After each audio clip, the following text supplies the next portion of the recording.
You come along, sing with me, with you.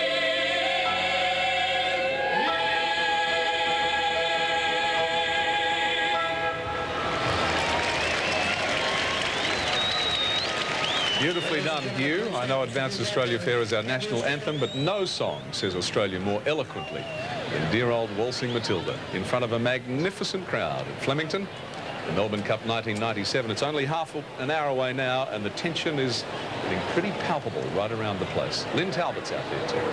Absolutely, Tim. Now, our look at young designers continues, and with me is Alana Hill of Alana Hill Design. Fantastic. It looks very whimsical and, well, elegant. And it's very old-fashioned. It is. And I got inspired by 1920s chorus girls.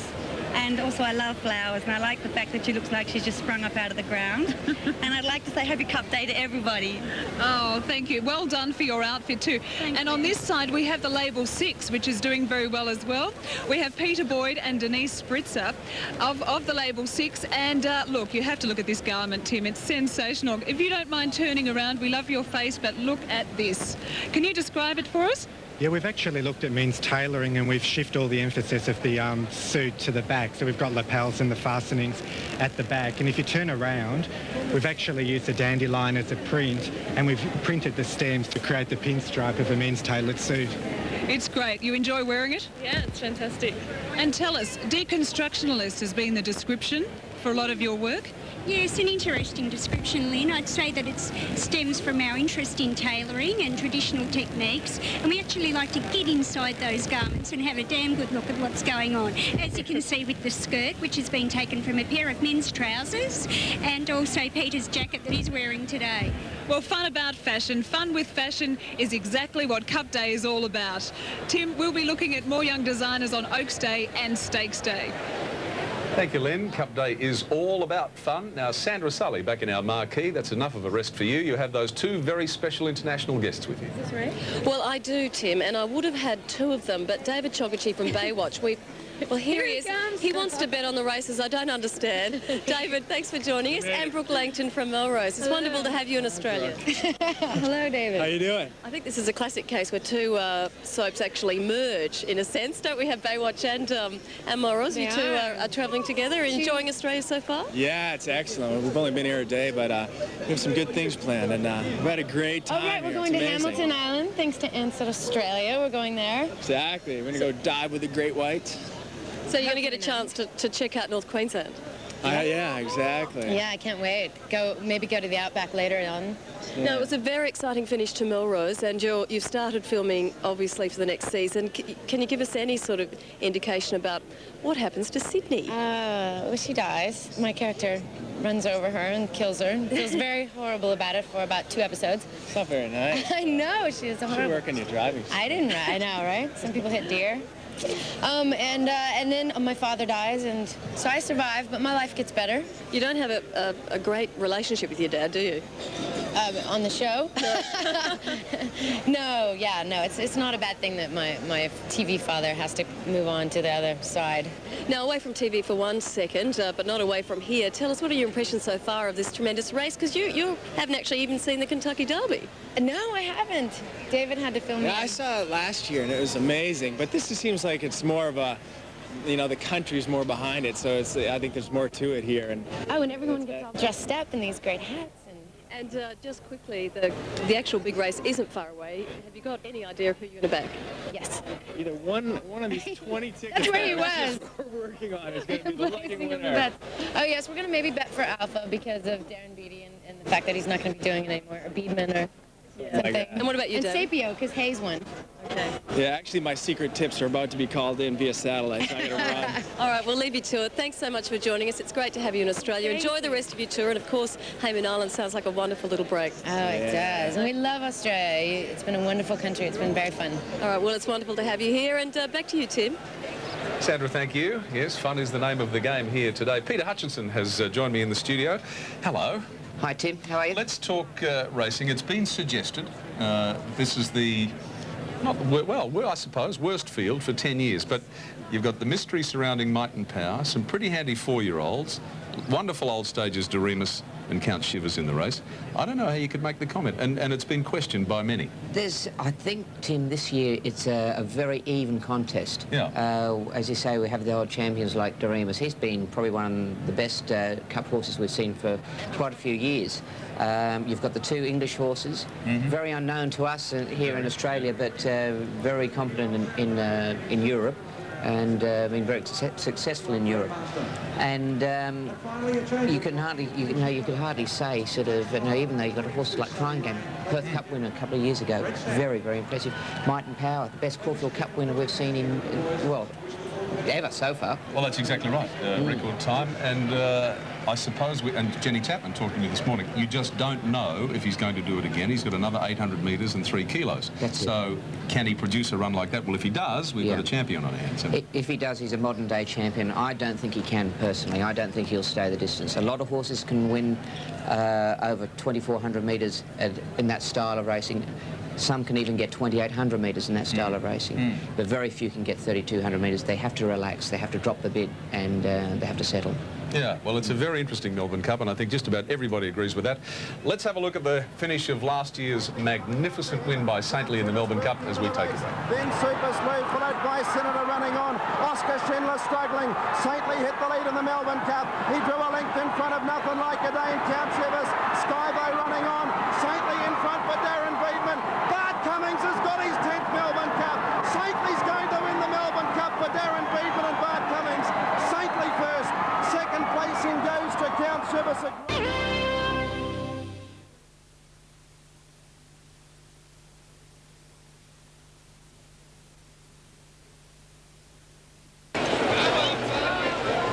Welcome to Melbourne and Flemington, Australia's international racecourse, on another fabulous Tuesday. That's right, it is the traditional first Tuesday in November, and this is the 137th running of the Melbourne Cup.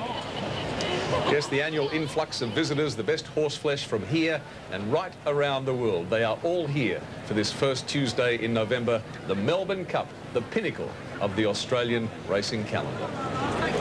Melbourne Cup Day 1997. In just under 20 minutes, the gates will open to a huge roar from the crowd of nearly 100,000 people at least. Can Doremus do it again? Will it be Ebony Grove? Could it be the Queen's Horse, Arabian Story? Or will 10-time winning Cup trainer Bart Cummings make it 11 with either Alpha or Grandmaster? Then again, it could be another breathtaking performance from Caulfield Cup winner Might and Power, and he is bursting out of his saddle. One thing's for sure, well over 500 million television viewers from around the globe are focusing on this unique handicap race. This is the Foster's Melbourne Cup.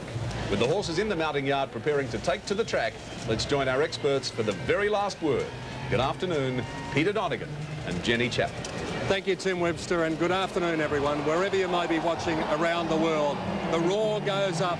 The roulettes, the flying squad are overhead. The atmosphere is electric before the Melbourne Cup, as it has been for its 136 prior runnings, Jen. Everyone is an absolute buzz here in Melbourne at Flemington today, and it's just wonderful. The sun has come out. It's just perfect.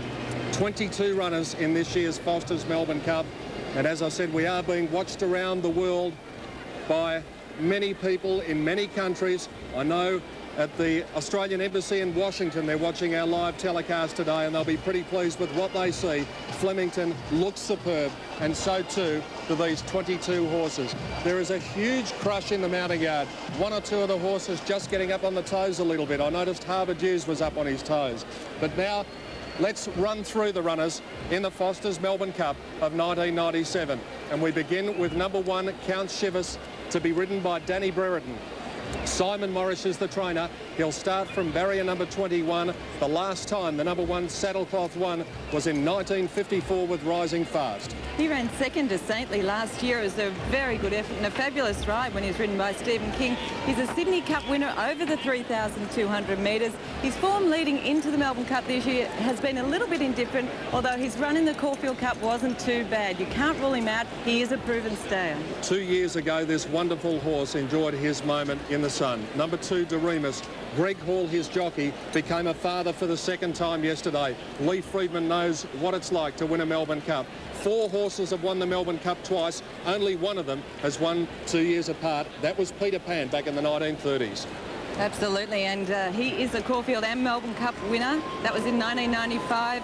He put up a terrific performance in this year's Caulfield Cup, and last year's performance in the Melbourne Cup was also very, very good. He was quite unlucky there. He appears to be exactly spot on for his third tackle at the Melbourne Cup. A great race jockey and Greg Hall on board. He's a great chance. Might and Power, you can see, is on his toes there in the mounting yard. The Caulfield Cup winner, to be ridden by Jim Cassidy and trained by Jack Denham. Incredible in the Caulfield Cup. 9 horses have completed the double. Will it be number 10? Well, it was the most amazing Caulfield Cup win I have ever seen. Might and Power just destroyed the opposition there. Here he is. It's his third staying race today in the AJC Derby. He was desperately unlucky. He possibly should have won that as well. Will he make the distance? I'm not sure, but if he does, he's our new champion. Number 4 is the New Zealander Sapio. Danny Nikolic, the rider. Sylvia Kay, the trainer. It carries the most successful saddlecloth in Melbourne Cup history. Number 4 has won this race 11 times, and he's the most experienced in the field of 3,200 metres.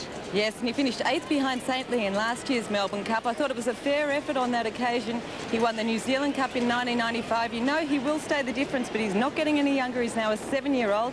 I'll give him a place chance. Another horse that started in the Melbourne Cup last year, number 5, Court of Honour, finished 20th of 22. He's now trained by Peter Hayes to be ridden by Brent Thompson. Last year he finished 13 lengths from the winner. Yes, his last start was in the Moonee Valley Cup, in which he won. That was over 2,500 metres. Quite a nice effort there. This horse did have some good long-staying distance form in the UK prior to coming here, but I just wonder whether or not he's well off at the weights. I don't think he is at 55. Another Kiwi, number 6, Viali, originally from Ireland, is to be ridden by Brian York for Paul O'Sullivan. He has to overcome a hoodoo. No horse has ever won the Melbourne Cup from gate 18. Well, he's a lightly raced 7-year-old, this fellow. He showed his class, really, in the Cox Plate at his last outing. He's only had the 2 runs in, but I believe he's been very well prepared by his trainer, Paul O'Sullivan. Slight query over him over the 3,200, but he's there with a place chance. Is there an omen here for number 7, Alpha, trained by Bart Cummings, ridden by Darren Beedman? He has the most successful barrier in Cup history. Barrier 11 has won the race 6 times. Bart Cummings going for win number 11. Well, you can never underestimate Bart Cummings and Darren Beedman. That combination is just too good. This horse was an outstanding 3-year-old. He did suffer a tendon injury. He's come back. His form hasn't been top class this time in, but I know that Bart is very pleased with his progression. A staying query for sure in this race, but maybe a place chance. Number 8 is Ebony Grove. The rider is Shane Dye. He's declared this horse the best horse in Australia. The last horse to come from gate 22 in a field of 22, Belldale Ball in 1980. I don't think the barrier will worry him too much. He's a horse that does like to get back in his races. He was a winner here on Saturday in the McKinnon over 2,000 metres. It was a great effort. He charged home along the best part of the track on that occasion.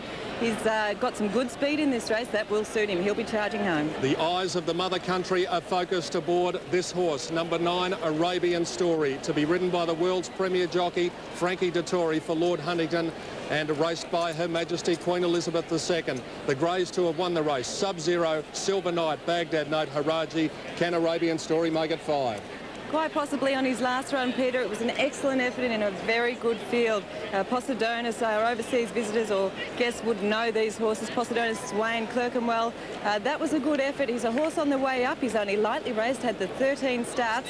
And Frankie Dettori de Rye, well, he always helps with these horses. He'll put a few lengths on them. 10 is Harbour Dews. The rider here, Ray Cochran, for Lady Harry's. This horse beat Arabian Story by a neck in the Scandinavian in August. And Jen, it was the same time as the Caulfield Cup, 226.2. Yes, I think you have to take note of that, because we're giving Might and Power a very good chance in the Melbourne Cup this year. And the fact that this horse ran the same time must put him in there. He's lightly raced as well. Hard to line up his form, but I'd respect the time that he ran last time. The stallion, number 11, Always Aloof. Stephen King rides for Lee Friedman. The last 7-year-old to win the Melbourne Cup was back in 93. It was vintage crop, and only 8 times have 7-year-olds been successful. Yes, he's been taken along slowly. He's only had the 25 runs, this horse, and he's a 7-year-old stallion. His form in the UK prior to coming here was excellent, and I've got to say that he must be considered a strong chance. His form before the Caulfield Cup was excellent, and if you can forgive him for one bad run, he's right in it. Number 12, Magnet Bay, to be ridden by Chris Johnson. Danny Fry is the rider, and he carries the second most successful saddlecloth in Melbourne Cup history with 10 wins. This is a horse that really does like the wet tracks. His form is excellent on wet tracks, but he hasn't got that here today. The track is in perfect condition. He had the run of the race in the McKinnon Stakes on Saturday, and I just doubt if he's quite up to these. Is it going to be lucky number 13 for Skybow? Dwayne Dunn is the rider. Veteran trainer Len Smith from Adelaide. The last time number 13 won the Melbourne Cup, what a nuisance, back in 1985. Before that, it was the 3-year-old Skipton in 1941. And his trainer has brought him along exactly the same as he did last year. Nice and steady. He's been racing extremely well. He's going to appreciate the pace on in this race. He'll get back in this, but watch him to be charging home towards the end of this. He's a definite chance in the race. Can the First Lady of Australian Racing create history in the Melbourne Cup? Number 14, linesman, Larry Cassidy, the rider, Gay Waterhouse, the trainer. Can she become the first female trainer to officially win the great race? Well, he was super impressive in this year's Sydney Cup, I thought, Peter. Absolutely blitzed the opposition on that occasion. He's a very gutsy, on-pace stayer. You know that he's going to be up there. He'll give his best. When you think he's gone, he finds something else. And I think that Gay has an excellent chance of picking up her first Melbourne Cup. 15 Marble Halls has a lot going for him. He's to be ridden by Damien Oliver. He's trained by Lee Friedman. He's got barrier number 5, and he's the best age to win the Cup. 4-year-olds have won it more than any other age. Yes, a nice young horse and a terrific run in the McKinnon Stakes on Saturday. Just in behind the place getters there, he finished 4th. Australia's top jockey on board, Damien Oliver, 52.5 kilos. All's going well for him, and he's a strong chance. It's a big moment for 28-year-old trainer Cliff Brown, who saddles up Markham to be ridden by Mick Dittman. The last time barrier number 7 successful in a Melbourne Cup was back in 1981 with Just a Dash. He put in a terrific effort in the Caulfield Cup. It was he was running on towards the end. In fact, he made up a fair deal of ground on that occasion. His last run, well, that was on Saturday in the McKinnon over the 2,000 metres. Exactly what you'd expect him to do. I don't think he's the roughest in this race by any means, and of course very experienced jockey in Mick Dittman on board. Jen, one of the roughest is number 17, Scrupulous, Michael Carson, the rider for trainer Jim Smith. He's the 95 Adelaide Cup winner, but as you can see, he's at huge odds. Yes, he ran last in the Lean Cuisine on Saturday, on Derby Day, of course. Prior to that, he was a little bit unlucky in the Geelong Cup, but it's a very tough assignment for Scrupulous here, and it does look a task for him. I'm not keen. A former Perth Cup winner, number 18, Crying Game. Greg Childs rides here for Angela Johnson, and only Sapio and Yobro have had more starts than this fellow. Yes, he's a Perth Cup winner in 1996. He ran 7th on Saturday over the 2,500. Normally this horse does like to lead. On Saturday he didn't lead. I wonder whether or not they'll try to do that with him today, because that's when he does race best. I still think it's going to be a tough task for him here, though. Grant Cooksley is the rider of 19, Yobro. Kirk Roberts, the trainer. He was placed in the Grosby Gold Cup, formerly the Moonee Valley Cup, the last Moonee Valley Cup place getter to win the Melbourne Cup, Kingston Rule in 1990. I think he's got a rough chance in the race, Peter. Nicely weighted here with 52 kilos. He's guaranteed to run out the distance, and he's at pretty good odds. 20, Bonsai Pipeline, to be ridden by Darren Gauci for Robert Thomas. The last Perrier Stakes winner to win the Melbourne Cup, R1, back in 1978. Well, he ran 2nd in the New Zealand and Wellington Cup, so he can run these distances out okay, but I just think he's outclassed in this field. 21, Grandmaster for Len Beasley. Trainer Bart Cummings carries the least successful saddlecloth, only 1 win, Batali in 1923, but he's got the polish of the master. That's true, and only 49.5 kilos on his back. He ran 2nd on Saturday. I thought he had every chance to win. I would have liked to seen him get to the line a little bit stronger than he did. No weight, maybe a place chance at best for him. And finally, 22, Sunny Lane, Brent Stanley, the rider for Charlie Goggin, the last horse to carry the bottom saddlecloth to win, 1916, Sassanov. And the only mare in the race too, so we wish her well. The Werribee Cup winner, she's a very, very consistent country cup sort of horse. I just think it's going to be a little bit tough for her here today. I'd be surprised if she's strong enough. Jen, the sun is shining on us. Sum it up with your selections for the Foster's Melbourne Cup. Well, I'm going with Lee Friedman with one of his horses in this race. Number 11, Always Aloof, from number 3, Might and Power, and number 2, Doremus. And my selection is number 2, Doremus, to create a little bit of history, to beat number 3, Might and Power, and 8, Ebony Grove. And my outsider is number 9, Arabian Story. There you see the tote call. All of the field of 22 with supporters around Australia and indeed around the world. And the best supported of those, Grandmaster, round about the 20-1 mark. But, of course, as well as the tote, we also have the bookmakers. There's been a flurry of activity in the last few minutes. To tell us all about it, Tim Gossage. Some bookmakers simply won't be able to stand up after this race if Might and Power wins the Melbourne Cup. One of Australia's richest men has absolutely offloaded on Might and Power. Some bookmakers have not laid Might and Power in the last 25 minutes, they simply are going to be reeling if Might and Power wins the Cup. It is the standout favourite. Ebony Grove, Doremus, Marble Halls, no money for the overseas campaigners, Arabian Story and Harbour Dews. A huge go, Might and Power.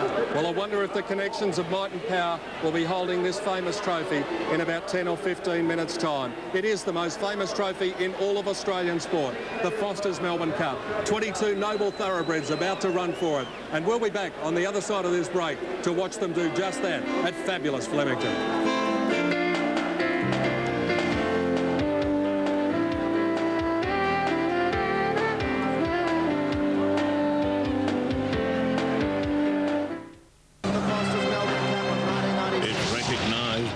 International test of staying and the biggest party of the year. But Melbourne Cup Day is even more than that to Melbourne. It's part of the city's soul. Through depression, drought, floods and wars, Cup Day at Flemington has always been able to maintain its reputation as the race which stops a nation. First run in 1861 and won by the Sydney horse Archer. The Cup progressed quickly, the handicap conditions capturing the imagination of a young country with an affinity for the underdog. By 1896, when this historic piece of film was taken, showing New Haven winning, the Melbourne Cup was regularly attracting crowds of 100,000. Today, horses jet in from around the world, but the culture of the race is ingrained in our gold rush past. The gamble, the spirit of adventure, it's in our blood. Yes, indeed. This is Flemington. Wherever you're watching us from, the lounge rooms, bars, clubs, restaurants, this is the Melbourne Cup. Clutch that betting ticket and the arm of the person next to you.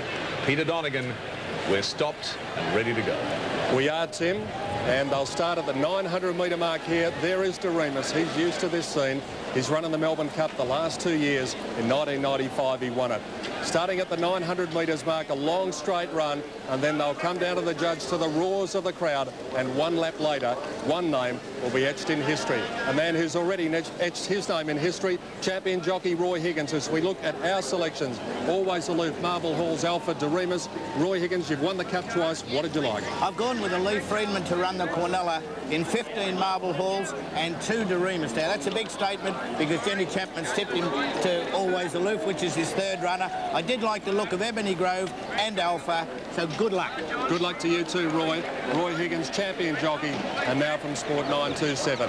Well, ladies and gentlemen, the nation is now officially at a standstill for a horse race. But not just any horse race, it's the Foster's Melbourne Cup. They're running it for the 137th time, and to call it, Dan Malicki, with him, former champion jockey Gary Willis. Well, the atmosphere certainly built up here, Peter. You can hear it even coming up here. But, oh, gee, these horses look well, Might and Power. There's just that query, I think, that they hasn't stopped anyone backing him in the ring. But he is certainly looks the part. He's had come up the straight. He looked beautiful doing his preliminary. The other horse I thought looked very well was Ebony Grove. He was nice and relaxed, very cool. The 2 visitors, Arabian Story, Harbour Dews, both looked very well. Skybow, always aloof. You can just keep naming them. There is Ebony Grove on camera there. Oh, Count Shivers just went past him then. But by gee, it's hard to stamp one right on the dot, isn't it, Dan? I was impressed by the 2 English horses, particularly Harbour Dews. He looked fantastic. And the grey Arabian Story, which will be very easily identified. It's the only grey in the field, Gary. And the last couple are moving into line. Count Shivers to go up. Might and Power will run the favourite. Currently $5.80 for the win. We just need to get that bit of cover for the first half mile of the race, I think, Dan, for Might and Power to win it. And Ebony Grove about to come up, starting from the outside barrier, number 22. He's a beautiful relaxed horse, Ebony Grove. And he'll come up to the outside gate. All set to go, the 1997 Foster's Melbourne Cup. And they're ready for a start now. Away they go. The gates have crashed back and the big one is underway. Ebony Grove immediately snagged back to the tail of the field with Count Chivas. Might and Power, one of the best to jump away with Marble Halls. Magnet Bay, Crying Game was up there in the early part. Likewise, Court of Honour. A little further out to Viali, and also Sunny Lane's going forward early. Linesman's a bit wide about midfield at the moment, but it is going forward in the race. Always Aloof was midfield. Wider out then was Sapio. Scrupulous getting back with Skybow along the inside of Doremus, and Ebony Grove is 2 lengths away at the tail. As they come down the straight the first time, and the leader is the favourite, and that is Might and Power. Crying Game is going up to second. Linesman is 3 out, but been hunted forward now. Marble Halls was over on the rails. Around him was the mare Sunny Lane, and then Court of Honour followed by Viali. Yobro was next on the inside. Around it was Sapio. A length further back than a Magnet Bay. They've got a circuit left to travel. Markham's about midfield on the rails. Always Aloof 3 deep on the outside of Arabian Story. Next on the inside was Grand Master. Bonsai Pipeline is 4 wide around Harbour Dews, Alpha, and Count Chivas on the rails. Then came Doremus. Alpha got a bit of a check there. Skybow is back to the rear of the field in between Ebony Grove, the fence, and Scrupulous out 3 wide. They've got 2,000 metres left to travel in the Cup now, and the leader is Might and Power. The favourite Might and Power by 2 lengths. Marble Halls racing with his mouth wide open on the inside. Crying Game goes around Linesman now. Crying Game gets to second. Linesman third. Fourth the inside Marble Halls. And then Court of Honour getting a nice run on the inside of Yobro. A length and a half further back than a Sunny Lane. Around the outside of Viali, and on the rails was Markham. Then Magnet Bay won off the fence. Around it was Sapio, and out there 4 wide was Bonsai Pipeline. Grandmaster midfield on the rails. Then came Count Chivas. Wider out on the track there was Always Aloof. Arabian Story, the grey in the centre. A length further back in the field to Doremus, and then came Viali. A length and a half further back to Ebony Grove. Harbour Dews was about 6th last, but 3 wide. Alpha's back to 3rd last from Skybow, and Scrupulous at the tail of the field. They've got 1,200 left to travel, and Might and Power is the leader. He's 3/4 of a length in front of Crying Game. 2 lengths away, third was Linesman. He's going up on the outside of Marble Halls. Just behind those was Court of Honour. Then came Viali, a length further back than a Harbour Dews. Over on the inside was Markham. Going forward, Yobro got to about 5th. Markham in between runners. Off the track was Sapio. Over on the inside, Grand Master as they start to bunch up behind the leaders. It's Might and Power now being tackled by Linesman. A length and a half away, Yobro on the outside of Marble Halls now being called on. Around the outside, Sunny Lane, Sapio, and further back, Arabian Story. Linesman, he's putting the pressure on the turn. It's Might and Power, the inside end. Linesman together as they straighten up in the Foster's Melbourne Cup of 1997. And Might and Power, he got away again, the fave. He's a length in front. Linesman won't lay down. Grandmaster runs on, and here's Doremus. Doremus with a run. Then came Markham and Sapio. Might and Power, the leader. 250 to go. Doremus is after him. Might and Power led a length and a half to Doremus. Then Linesman. Might and Power, the leader. Doremus is coming at him. Doremus after Might and Power. Might and Power and Doremus, they hit it. Oh, it's close. Doremus lunged. Doremus lunged on the outside. Can he have done it a second time? It's a photo in the Melbourne Cup. Doremus and Might and Power. Close up behind them, Linesman with Harbour Dews and Markham. Then Arabian Story, Skybow, Ebony Grove, Grandmaster, Sapio, Magnet Bay, Court of Honour, Always Aloof. Then Scrupulous, Viali, Marble Halls, Yobro, Sunny Lane, Bonsai Pipeline, Crying Game, Count Chivas and Alpha. I don't know, Dan. I thought Might and Power might have just stuck. And he's hung on. Might and Power's won it, number 3. Yes. I thought he might have. Well, what a brilliant ride. Number 3's wonderful. I think Greg Hall thought he'd won it because he raised his whip in salute.